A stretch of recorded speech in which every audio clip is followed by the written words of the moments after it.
After a long drive through empty volcanic highlands, we arrive at our accommodations, a glamping kind of windowed dome located just south of the cloud forests of the area of Monteverde. To get to our accommodations, it was kind of hard to get going up some steep hills with this underpowered manual Suzuki. The dome had a long, private path leading between the main office and our area. Adjacent to our dome, we had a covered kitchen and a private bathroom area with an outdoor shower. The bed was inside the dome, with a very large window facing the view down the mountainside toward the coast. Absolutely beautiful vista both day and night. The bed was comfy, but note that the dome is a permanent tent. It is not a building. We kept the door shut 100% of the time, and still found a couple of bugs. We had a wraparound private deck and a hammock pad. The hillside just drops off in front of you, and there is no one in sight. Very cool. There are shared pool facilities and normal hammocks near the office. The office attendant even advised on local restaurants that would provide delivery. Very kind. There's lightning out there. That night, there was a lightning storm far away, just off the coast. We couldn't even hear the thunder, but we did get to see the show. Of course, the exact night we chose was the night of the full moon, and the full moon was exactly in front of our giant window, making it hard to sleep, but all I had to do was get up and pull the curtains. Finally, the bright moon sank just as the sun was coming up. At daybreak, I heard animals rustling around in the bushes near our dome. I couldn't make out the animal in the dim light, then I saw its long, furry tail. I grabbed my camera. It was a coati, rummaging around for little bits of fruit. The office attendant that checked us in told us that if we left anything out, or if we forgot to lock the refrigerator, the coatis would rummage through our food and eat it. Very raccoon-like. The view really is beautiful. I could see the coastline and the city of Punta Arenas many miles away far below. I could unmistakably hear the screeches of howler monkeys coming from over the ridges, and lots of bird calls. I spied on a few herds of cattle on a hillside very far away across the valley. Then while doing the dishes, I saw something that freaked me out crawl up under the sink. It turns out he lives there in a dark little corner in the cabinets. Sorry for the poor footage, but I was legitimately freaked out. So apparently he's grown, and he's molted or shed out of his old, smaller skin. Here's a shot of his previous exoskeleton. Now he's even bigger. These are called whip spiders, and they have retracting claw arms with serrated pinchers. They are huge, truly nightmare fuel. I thought about leaving his molting somewhere for my wife to find, but we've had a good marriage so far, and I want that to continue.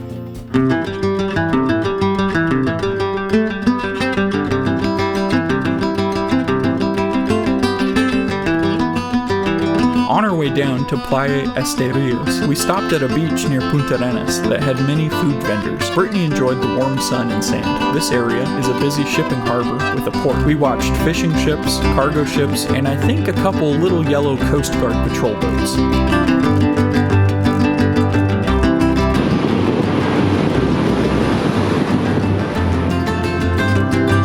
The seagulls were soaring around. A lot of food trailers sell something called a Churchill, a soda and ice cream treat with marshmallows and pieces of fruit too. I had never had anything like it. Does not take long to get dirty here. No, we're sweaty. Not far down the coast is a bridge that crosses the crocodile-infested river. It's become a popular stop along the highway. It is illegal to throw crocodiles chicken to eat, though this was something people used to do commonly. The crocs sit as still as a log and soak up the sun while they wait for their next meal to come by. He's good at holding still. He's got his mouth open too. Where's the other one? Right into it. Oh. There's one in the water right there. I'm thinking that thing, that's not a log that's pointing towards us. You see? Yeah, oh, his back, there's one right there too. Yeah.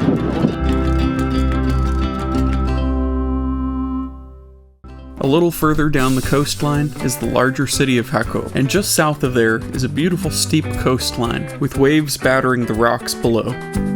How'd you get food on yourself?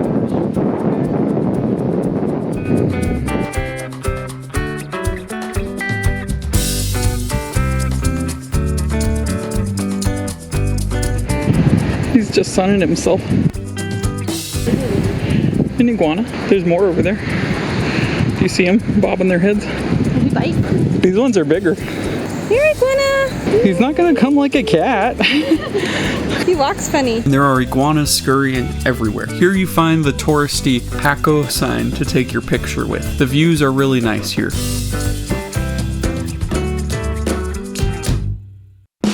Finally, we arrived at our midday excursion. We were going ziplining. First, we arrived at the main office, which was located in the basement of the Cafe Bohio coffee shop. Then, our small group loaded up into a van, and that took us pretty far into the surrounding hillside. Then we had a very short hike to get to the starting point.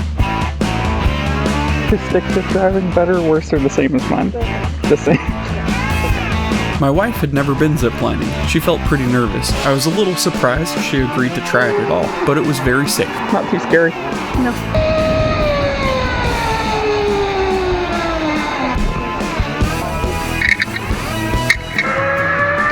That one was long. I thought I went real fast.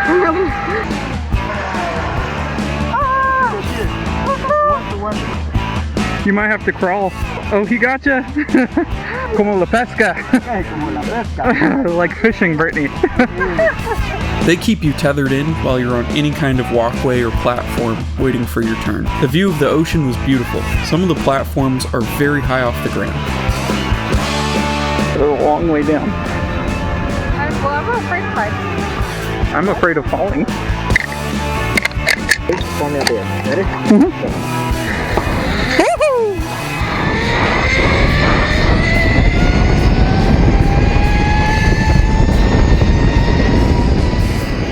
These aren't the longest zip lines you'll find in Costa Rica, but it is very fun to fly down the hills in front of the ocean and feel the breeze. Definitely worth it.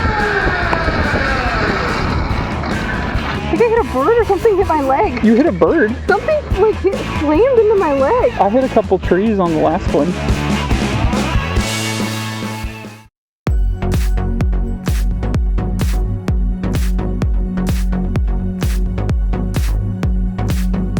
Finally, we arrived at our beachside accommodations. We found a secluded resort made of many small cottages, with a small restaurant facing the Pacific Ocean. Playa Asterios might be overlooked. It's located along a laid-back area of the coastline between the cities of Jaco and Quepos. We also enjoyed the pool, even if it was a little murky from the plants dropping leaves around it.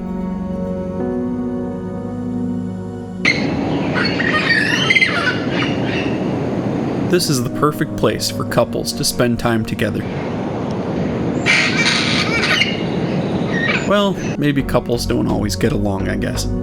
April is not the high season for turtle hatching along Costa Rica's mid-Pacific coast. In fact, although Playa Asterios has some turtles, it's not particularly known as a sea turtle hatching area. Still, luck would have it that one mother sea turtle laid a clutch of eggs high up on the beach right in front of our accommodations. The hotel staff marked it and roped it off to protect it while the eggs matured. We just happened to be present when they hatched. You can't get more lucky than that. The babies hatched out of their soft, rubbery eggs and then flitted across the sand very slowly towards the ocean. Given where we were in the time of year, I'm guessing this is an olive ridley sea turtle, but correct me in the comments if you know more about sea turtles. You should not touch the sea turtles, and you should give them their distance. Please note, I am not in their face with a smartphone. I'm shooting with a telephoto lens.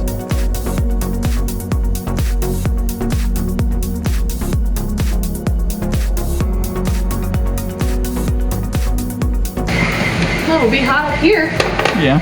We'll see. That's why there's a fan right on you. This accommodation is the perfect place to spend an evening, with their restaurant facing the water and the sunset, even if the ocean breeze does pick up in the evening. We ate quite a few meals here.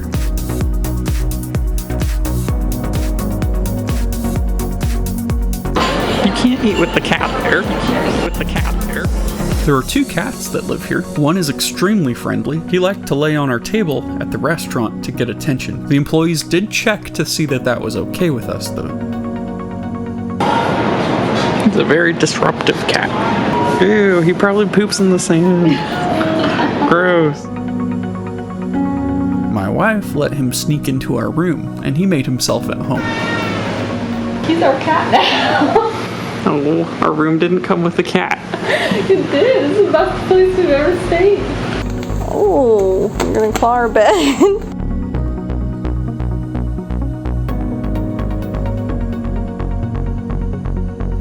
They had very comfy hammocks next to the ocean, a great place for a couple's getaway. I enjoyed the tropical gardens and flowers, very well kept and lots of colors everywhere you looked. They even had surfboard rental and lessons.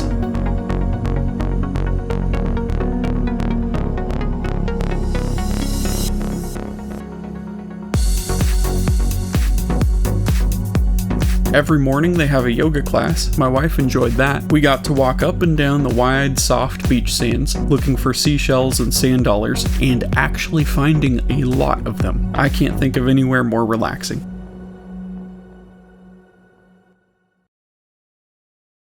I can't see the end, but we'll see it through.